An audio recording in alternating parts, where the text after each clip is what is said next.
everybody, and thanks for clicking on this video, checking out my channel, and joining me for another MCU review as we count down the days to the release of Avengers Endgame. Today we're talking about the fourth entry in the MCU, the first Thor movie. Before we get started, I want to know your thoughts and opinions about Thor, so be sure to share them down below in the comment section, and let's have a fun conversation started.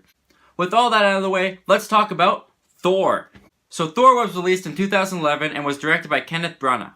It stars Chris Hemsworth as Thor, Tom Hiddleston as the beloved Loki, and Natalie Portman as the scientist and love interest to Thor, Jane Foster. When Thor goes against the King of Asgard, his actions lead him to banishment on Earth, more specifically New Mexico. There he meets up with some scientists, led by Jane Foster, played by Natalie Portman, and together they try to figure out where Thor has come from. Meanwhile, back on Asgard, Thor's brother Loki is up to no good, scheming a way to take the throne in his brother's absence and impress their father Odin, played by Anthony Hopkins. Much like Robert Downey Jr. in the first Iron Man movie, Chris Hemsworth Thor has come a long way since we first met him back in this film. He's grown and developed over so many years, and where he is now is very different from where he started. It's crazy to see how Thor has changed from this movie to how we know him now. When we first see him in this movie, he's conceited, he's arrogant, he's a show-off, and he's a bit of a hothead. But seeing him banished from the Grand Palace of Asgard and sent down to Earth, where he's humbled down by his experience there and his interactions with all the human characters, to become the Thor that we're used to seeing now today in the MCU is a really fun character arc to revisit. And the fish out of water element of that story makes for some really funny situations and moments in this movie. As for Thor and Jane Foster's relationship in this movie, it isn't too bad. There really isn't too much substance to the romance besides the fact that she's attractive and he's attractive, but they do get a couple sweet moments and romantic moments in this movie. I especially like the scene where Thor is teaching Jane Foster about the 9 realms and how where he comes from, magic and science are one and the same. It's really only one of the few times that Thor comes off as intelligent to Jane, because when he's running around this movie screaming about Asgard and where he comes from, he's seen by everyone as a crazy person, and he really comes off as a crazy person. But I'm sure a character like Jane would look for some intelligence in her man, so the fact that Thor's come off as this crazy homeless person and she's been attracted to that so far is a little hard to buy into for me, but when he does this scene and he really shows off his intellectual side, it helps me buy into the relationship just a little bit more and not see it just as something based off physical attraction. And Natalie Portman gets some flack in these movies, but I think that she delivers quite a good performance as Jane Foster in this movie. As a scientist, she actually sounds like she knows what she's talking about, and Natalie Portman gives a lot of excitement and enthusiasm whenever she's talking about something scientifical, and she seems very genuine in her excitement and enthusiasm about what she's talking about.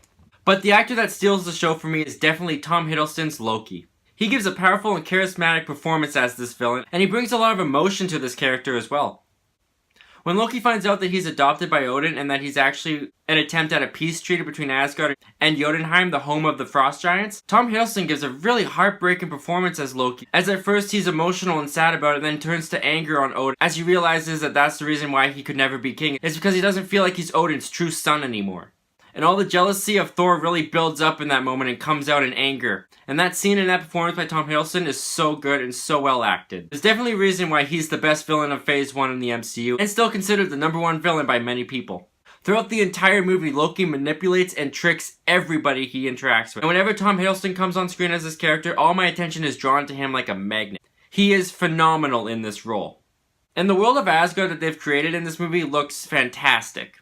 The set designs and the CGI establishing shots of the city and the world gives Asgard a grand and large-scale look. And the wardrobe and the way that people interact on Asgard and the way that they speak really gives a Shakespearean type of feel, which makes sense when you find out Kenneth Branagh, the director of this movie, has a history in working in Shakespeare productions. And I love the way that they connect this movie to the MCU.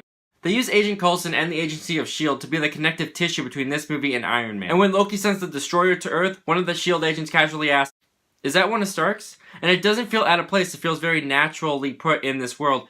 Even now, so looking back at it after seeing how big the MCU and how connected it's gotten. And since Agent Coulson told Tony Stark that he was going to New Mexico, it's kinda cool to know that this movie is taking place during the 3rd act of Iron Man 2. And going on with the world building, Hawkeye's introduced in this movie. It's not really big, it's more of a glorified cameo, but what I found really cool was that there's background actors for the S.H.I.E.L.D. agents that are in other Marvel movies that hardly get any lines. They're in this movie. They actually brought the same actors back and put them in further MCU movies. And that's extraordinary detail to me. They didn't have to go that extra mile. They could have changed out the background actors and we wouldn't have noticed, but they get the same people. That's just cool. I will say though that they use a Dutch angle shot in this movie way too much. At first I thought it was an effect they were using on Earth to make it seem more obscure the same way that Thor would see it. Since coming down from Asgard, this world would be kind of foreign to him. So I thought those shots were being used to demonstrate the obscure and foreign look to it. But then they started using those shots in Asgard too, so that theory kind of went out the window. But I was just like, okay, they're just using Dutch angle shots for the sake of using Dutch angle shots. Which, I don't know, the movie constantly looking like this, and like this, kind of gets annoying when you overuse it for every shot. Also, now after seeing the Avengers, the post-credit scene in this movie doesn't really make much sense. It alludes to Loki controlling, or at the very least, alluding to Loki influencing Dr. Eric's mind. But after seeing the Avengers, we know that that hadn't happened yet, so this whole post-credit scene feels like it's kind of been retconned. But upon rewatch, Thor is a great movie. Even better than I remember it, to be honest. I like the characters a lot. Chris Hemsworth is a great lead as the character of Thor. Tom Hiddleston portrays a fantastic villain in Loki, and the conflict between Thor and Loki is emotionally engaging because it's a conflict among family. And it's something to keep in mind, when Loki was essentially turning evil on Asgard, Thor was on Earth, he didn't see any of it. So in his mind, Loki was still like his best friend and his brother, so when he returns to Asgard and sees Loki do an evil thing and acting hostile towards him, this would be brand new information to Thor. He'd be like, what the heck's going on? Because when he left, none of the aspects of this stuff was even in his life with Loki. So that adds kind of a heartbreaking aspect to this conflict now, because now it's Thor realizing that he's lost his brother. The fantasy stuff with Asgard is definitely my favorite part of the movie, especially the beginning when they go to Jotunheim and they fight all the Frost Giants, and you get a lot of history and background of the Frost Giants and Asgard's history at the beginning of the movie. I really liked that mythology and world building of Asgard. And I have a lot of fun with the fish out of water story and the character arc that Thor goes on Earth. And the references and details that connect us to the larger MCU feel very natural, and they don't feel jarring. And even with those connections, this movie is still able to work well as a standalone, that you can watch on its own and not even think about the greater MCU. And even if it wasn't in the greater MCU, it would still be a good movie, and these would just be fun little Easter eggs for comic book readers. But fortunately for us, it wasn't just a standalone movie, and it was actually part of something much more. And we're only a couple movies away from seeing what this movie was actually a part of. Guys, thanks again for clicking on this video and checking out my channel and talking MCU with me. What do you think of Thor? Do you like it? Love it? Do you hate it? Do you think it's alright? Is it your least favorite of the Thor movies, or is it your favorite of the Thor movies? Comment down below, let me know your thoughts and opinions about this movie. I'm going to be back soon talking more MCU movies very soon. If you'd like to join me for that, I welcome you to come back, and I'd love for you to come back. Let's keep the conversation going. Guys, once again, my name's Zachary Milne. Thanks for talking movies with me, and I hope you have yourself a great day.